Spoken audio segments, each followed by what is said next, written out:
다시 제주 4.3 사건 문과 답 시간입니다. 자, 이번 시간부터는 조국 통일투쟁 주장에 관한 비판점이 실려 있는 것을 설명을 해드리겠습니다. 질문 67번부터 질문 84번까지 17번에 걸쳐서 질문 17번에 걸쳐서 조국 통일투쟁 주장에 대한 비판점을 기록하고 있습니다. 질문 67번입니다. 4.3 사건은 조국 통일 구국 투쟁이라는 주장을 했는데 그것이 맞습니까? 4.3은 조국 통일 구국 투쟁이라는데 이런 주장은 타당성이 있는가? 이 질문입니다. 자, 답변입니다. 남로당은 남한의 단선 단정은 영구 분단을 초래하기 때문에 이를 반대하여 조국 통일 구국 투쟁에 나섰다라는 것이 4.3입니다. 4.3이라고 남로당은 주장하고 있습니다. 그래서 4.3 당시 남로당 주장은 조국의 분단을 막기 위해 남한의 단선 단정을 반대하여 통일을 추구했다는 것입니다.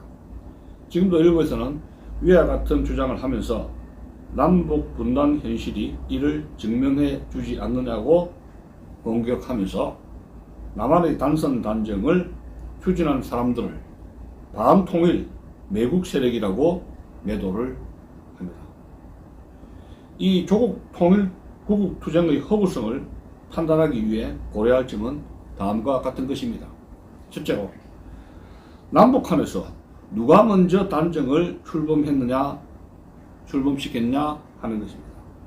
이 문제는 문 70에서 자세히 설명하겠지만 제가 볼 때는 북한이 먼저 단정을 출범한 것이 확실합니다.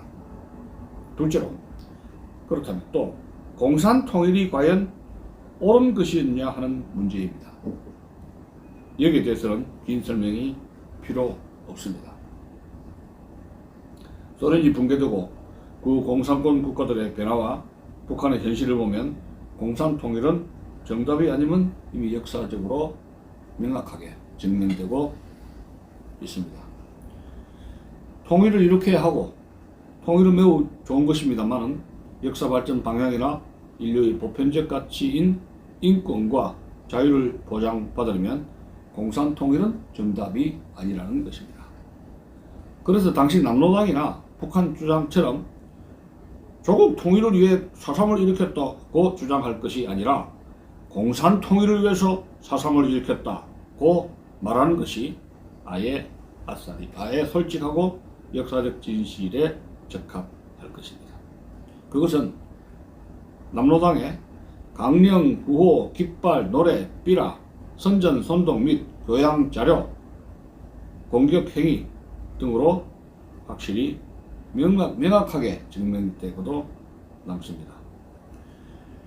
위 두 가지를 중심으로 생각해 보면 남로당의 조국 통일 구국 투쟁 주장은 금방 교묘한 위장 언어이고 용어 혼란 전술임이 드러납니다.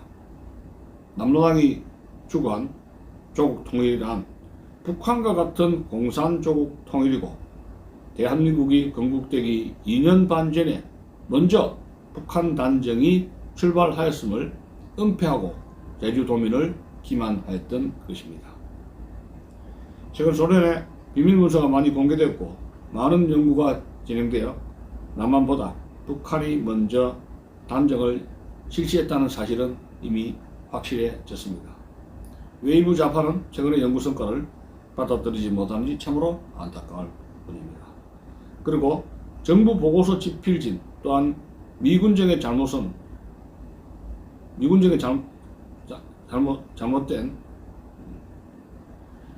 미군정 보고서에서 미군정의 잘못을 엄청나게 지적하면서도 소련 자료에 대해서는 단 한 줄도 언급을 하지 않는지 궁금하기 짝이 없습니다.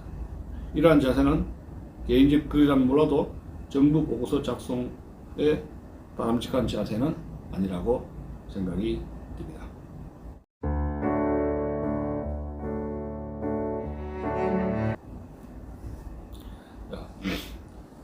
문 68번입니다. 질문 68번.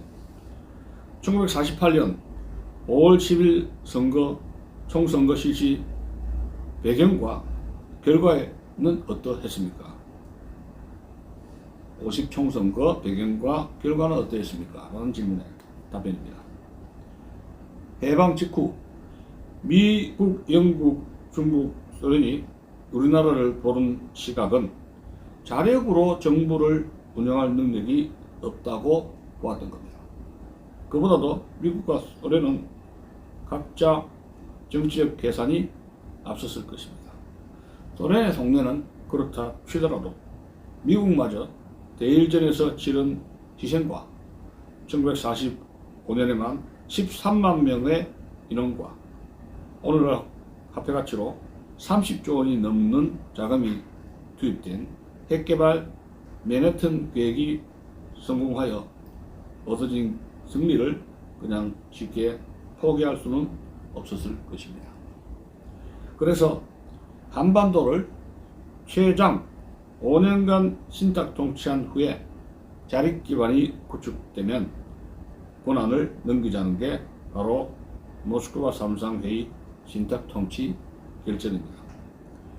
여기서 미소 공동위원회를 구성하고 한반도의 모든 문제를 미소 공동위원회에서 합의 처리하기로 합의 결정했던 겁니다. 그러나 미소공동위원회는 회의를 거듭했지만 합의를 못하고 결국 47년 10월 18일 최종 결렬되었습니다. 자, 결렬의 이유는 대단히 간단했는데 한번 봅시다. 자, 소련 입장입니다. 소련은 자국의 이익에 바라는 정부가 한반도에 수립되는 것을 받아들일 수 없어서 신탁 통치를 반대하는 남한 우익 세력의 참여를 끝까지 반대했고, 미국도 그런 생각이 있어서 비록 신탁 통치를 반대했지만 의사표현의 자유 보장 원칙과 인구 3분의 2가 남한에 거주하고 있기 때문에 이들을 완전히 배제해서 임시정부를 원한다는 것은 안 된다고 주장하여 합의를 못 본 것입니다. 특히 소련군은 이미 미소공동위원회가 열리기 전에 앞으로 수립될 통일정부가 갖게 될 성격에 대해 보다 구체적인 계획을 세우고 있었던 것입니다. 그것은 1945년 3월 16일 2차 대전이 끝나기 전입니다. 소련 외무장관 모로토프가 스티코프에게 보낸 훈령에서 잘 나타나 있었습니다. 그 내용을 본다면, 즉 앞으로 세워질 조선 임시정부의 강요 자리는 남북한이 똑같은 숫자로 나눈 다음 다시 남조선 몫의 절반을 남조선 좌익이 차지하게 함으로써 북한 세력과 남한 세력의 비율이 3대1이 되도록 한다는 것이었습니다. 그러니까 근본부터 미소 간 합의점을 찾는 것은 불가능한 일이었을 것입니다. 이렇게 되자 미국은 한반도 문제를 유엔에 상정하였고, 유엔 총회는 남북한 인구 비례에 의한 총선거를 실시하기로 결의하면서 그 감독 임무를 수행할 유엔 한국 임시위원단을 구성하고 한국에 파견했습니다. 이 유엔 한국 임시위원단이 383을 넘어 평양에 가려고 하자 소련이 입국을 거절했습니다. 그러자 유엔 소총회에서는 그러한 선거가 가능한 남한만이라도 선거를 실시하도록 결의합니다. 유엔 결의에 따라 48년 5월 10일 실시한 것이 50 총선거였던 겁니다. 전국에 200개 선거구가 있었고 제주도에는 3개 선거구가 있었습니다. 그런데 유독 전국에서 제주도 북제주군 갑구와 북제주군 을구 2개 선거구에서만 투표수 가반 미달로 무효가 됩니다. 그래서 전국적으로 국회의원 200석 중 198석만 당선된 것입니다.